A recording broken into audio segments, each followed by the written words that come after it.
এখন বসে বসে কার্টুন দেখছে, তো আমি ওকে খাওয়াচ্ছি। এই যে দুষ্টুমি করছে। আজকে আমার সমস্ত কাজই কমপ্লিট হয়ে গেছে, শুধু ঘর দুয়ারগুলো মুছবো। আর এই যে দেখুন কীভাবে বসে কার্টুন দেখছে, মানে কার্টুনের পুরো নেশা হয়ে গেছে। ওই ওকে মানে খাওয়াচ্ছি আমি, ওই যে কার্টুন দেখছে, দেখছে কিভাবে দেখুন শুধু একবার। এই যে পাপা, এই যে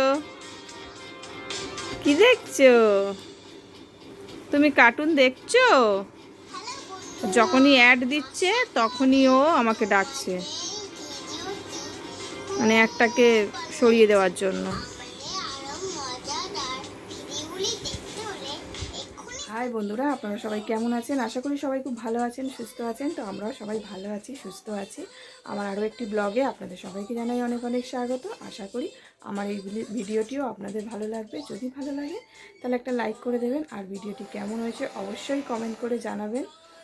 আর যদি ভিডিওটি একটু হলেও ভালো লেগে থাকে তাহলে চ্যানেলটি সাবস্ক্রাইব করে পাশে থাকার জন্য অনুরোধ রইল। তো এখন প্রায় 11টার মতো বাজে, 11:10 হয়েছে। তো আজকে একটু সকাল সকাল ঘুম থেকে উঠেছি, তো সেই কারণে কাজবাজগুলোও তাড়াতাড়ি হয়ে গেছে। কাজের মধ্যে শুধু বাকি আছে ঘর দুয়ারগুলো মোছা। আর আজকে তো বৃহস্পতিবার, আজকে ঠাকুর মানে দিতে হবে।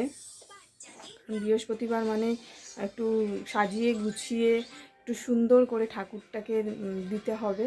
তো একটু দেরি, মানে অনেকটা টাইম নিয়ে হাতে ধীরে সিস্তে। তো সেই কারণে ঠাকুর দেব, আমি দেব না, মা দেবে, শাশুড়ি মা দেবেন।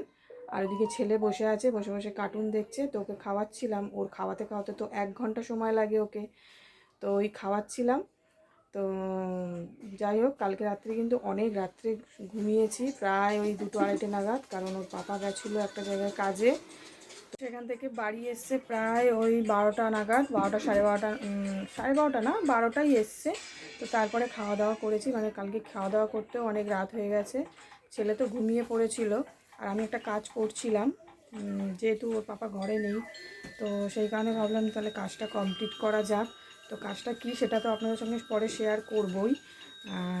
তো চলুন দেখতে থাকুন আর কি কি কাজ করি। কাজ নেই বলাটাও ভুল, কাজ থাকবে না এমন তো হয় না। কাজ করলেই কাজ, না করলেই কাজ না। তো ঠিক আছে, দেখতে থাকুন কী কী করি না করি সবটাই শেয়ার করব আপনাদের সঙ্গে, ঠিক আছে? এই যে ছেলেকে স্নান করিয়ে দিয়েছি, ছেলে এখন এই যে বল নিয়ে খেলা করছে। ঘর মুছবো, ওর খাবার বসাবো। এই যে কী করছো তুমি? এই যে স্নান করিয়ে দিয়েছি, তোর খাবার বসাবো। এখন খেলছে, খেলুক, বাড়িতে তো কেউই নেই। এখন তো প্রায় তোমার কটা বাজে, ওই 12:30 বাজে, এখন 12:30 মতো বাজে। তো এই যে ভাত বসিয়ে দিয়েছি। আজকে তো রান্না হয়নি, কারণ কালকের শুক্তো আছে, ভোলা মাছের ঝাল আছে, তো সেই কারণে আজকে আর রান্না করেনি মা। তো আমি এখন ছেলের জন্য রান্না বসাবো, মানে ওর তো একটা মানে সবজি দিয়ে একটা ঝোল করে দেবো পাতলা করে, জিরে আর হলুদ নুন এইসব দিয়ে পাতলা করে একটা ঝোল বানিয়ে দেবো। তো ওটা দিয়ে ওকে ভাত খাওয়াবো। আর এদিকে ভাত বসিয়েছি, মা চাল ভিজিয়ে রেখে গেছিলো, কাজে গেছে মা, তো ভিজিয়ে রেখে গেছিলো, আমি ভাতটা বসিয়ে দিয়েছি। তো ভাত ফুটে গেছে, আমি এখন নামিয়ে রাখবো, তারপরে আবার পরে বসাবো একটু। মানে এইভাবেই ভাতটা করি, যে এখন তো আবার গ্যাসের যা সমস্যা হচ্ছে, একটু গ্যাস বাঁচিয়ে না করলেও হয় না। তো আগে থেকেই এরকমভাবেই আমরা করি, মানে প্রথমে ভাতটা একটু ফুটে গেলে ওটাকে নামিয়ে কিছুক্ষণ রেখে দিই, তারপর আবার বসাই। এতে কী হয়, গ্যাসটাও বাঁচে আর ভাতটাও তাড়াতাড়ি হয়ে যায়। তো যাই হোক, এখানে ভাত ফুটে গেছে, ভাতটা নামিয়ে রেখে দেবো আলাদা এক জায়গায়। আর তারপরে ছেলের এটা বসাবো, ছেলের জন্য যে মানে তরকারিটা বানাবো সবজি দিয়ে, সেটা বসাবো। পেঁপে, কলা আর গাজর দিয়েছি, এই দিয়ে বানিয়ে দেবো। এই যে ছেলের জন্য এখানে সবজি কেটে নিয়েছি, গাজর আছে, আলু আছে, আর একটু পেঁপে দিয়েছি। তো এই দিয়েই ওকে একটা তরকারি বানিয়ে দেবো, এই দিয়ে ওকে ভাত খাওয়াবো। আর ছেলের একদম পটি হচ্ছে না, জানেন তো? আর পটি হলেও না, এত শক্ত পটি হচ্ছে যে ও পটি করতে গেলে কেঁদে ফেলছে। তো সেই কারণে ওকে পেঁপে দিচ্ছি, পেঁপে খাওয়াচ্ছি প্রায় সময়, কিন্তু তাতেও কেন কোনো কিছু কাজ হচ্ছে না। তো এই যে ভাত হয়ে গেছে, ভাতটা নামিয়ে রাখবো। রেখে দেবো, পরে আবার বসাবো। ছেলের জন্য এখানে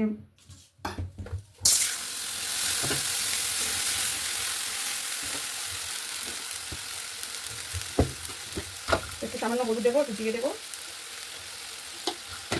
জিরে গুঁড়ো,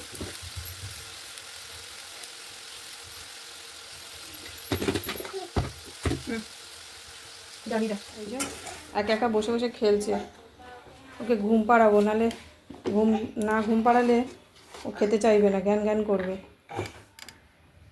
তো কিছু স্নান করেছে, কিছু খাওয়ানো হয়নি, কিছু খাইয়ে একটু বিস্কুট টিস্কুট একটু মুখে দিয়ে ওকে ঘুম পাড়িয়ে দেবো। চলো ঘুমাবে, ঘুম পেয়েছে চলো। ছেলেকে তো ঘুম পাড়িয়ে দিয়েছি, ও ঘুমাচ্ছে।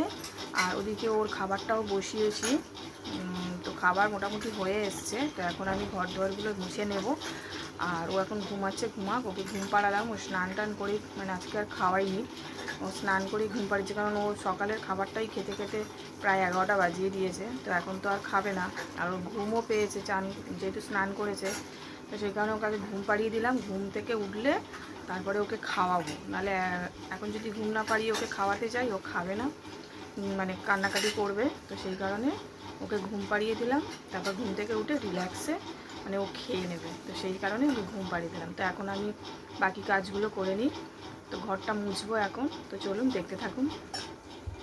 ঘুমাচ্ছে এখন কিছুক্ষণ ঘুমাবে। ঘুম থেকে উঠলে ওকে খাওয়াবো আমি।